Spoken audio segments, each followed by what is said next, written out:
So a few years ago, I started this website. It's called Giftology.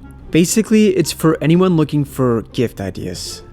So let's say you need a gift for newlyweds. Giftology gives you ideas. Maybe you want to get them a Roomba.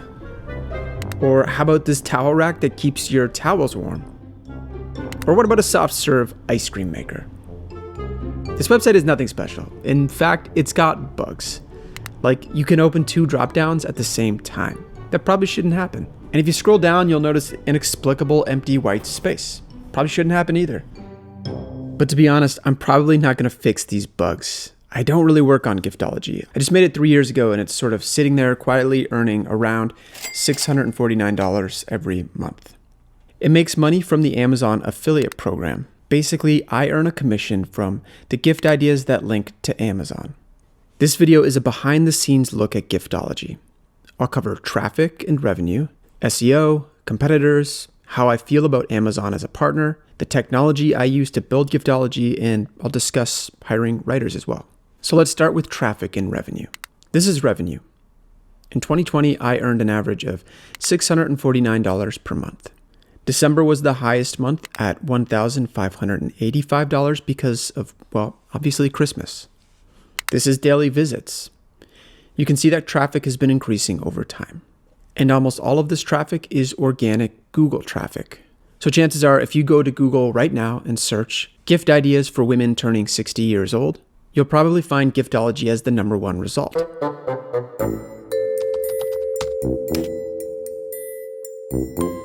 It's kind of a weird, oddly specific keyword, right? Gift ideas for women turning 60 years old. It's a niche keyword, and that's a big part of the strategy. If Giftology tried to compete on a keyword like Christmas gift ideas, it'd be up against Good Housekeeping, USA Today, New York Magazine, and others. Giftology is just not going to rank there. It doesn't have the authority that those sites do. Fortunately, there are tons of niche keywords. I use a tool called SEMrush to find them. So if we search for all keywords containing gift ideas, we can find some massive keywords like Mother's Day gift ideas on the first page. But if we jump over to page 20, we'll find small, less competitive keywords. For example, law enforcement gift ideas. That's pretty niche. By the way, I really like SEMrush. If you want to try it, you can find a link to it in the video description, and I might earn a commission from that link. But I use SEMrush all the time, and I do recommend it. When I started Giftology, I wanted to build authority by getting some links. And I had a few ideas. I put these ideas under labs. The most successful idea was Doug Ford toilet paper. Ford is a local politician that some people, including myself, aren't super fond of.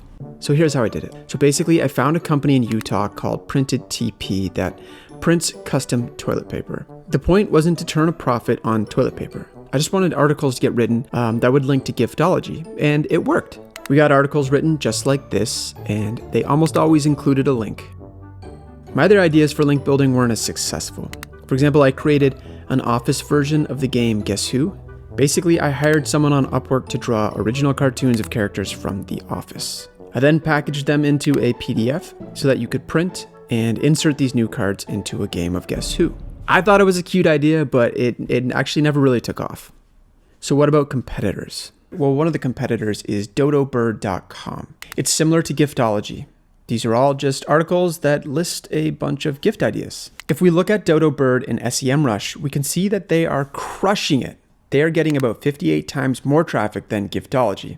So if Giftology earns $649 per month, that means DodoBird is probably making around $37,000 per month. That's huge. And that's totally okay. You get what you give, and I spend most of my time on projects other than Giftology. Giftology doesn't pay my bills. It's more like something I pick up occasionally when inspiration strikes. I'm sure it was a lot of work to get DodoBird to this point, and I'm not sure I'd want to invest that much time into Giftology anyways. I'm kind of skeptical of any long-term partnership with Amazon.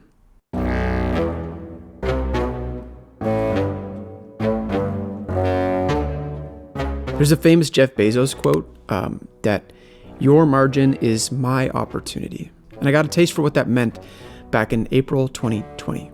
That's when Amazon announced they were lowering payouts for affiliates.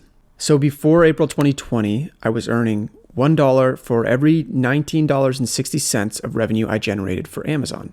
After April 2020, I was earning $1 for every $31.53 I generated for Amazon. And I kind of just assume over time Amazon's going to get more and more greedy with these margins. Now let's talk about what I built Giftology with. I designed and coded Giftology myself using a static site generator called Jekyll. And I host this Jekyll site on Netlify, and I also use Netlify's CMS service called Netlify CMS. Netlify CMS basically scaffolds out the back end of the website. If I were to redo Giftology in 2021, I'd probably move it to Webflow. I really like Webflow. Everything is just included.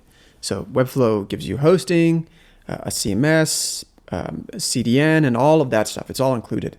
And unless I have to worry about a tech stack with a project like Giftology, that's just better. I just want things to work. And what about writers? Who's writing all these articles? So in the beginning, I wrote the articles, but once the site was making money, I started hiring writers from Upwork. I pay writers $25 per hour.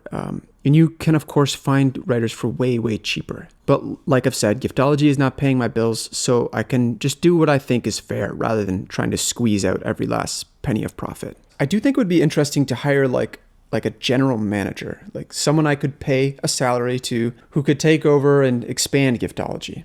In fact, if that sounds interesting to you, get in touch. Send me a tweet. I'm Steve Benjamins on Twitter. Tell me what you'd do if you were general manager. Anyways, these days I don't do much to maintain Giftology. It's just sort of sitting there, passively generating income. And it's been growing, so who knows what it'll be at in a few years. I hope that was interesting, and let me know in the comments if you have any questions. Thanks.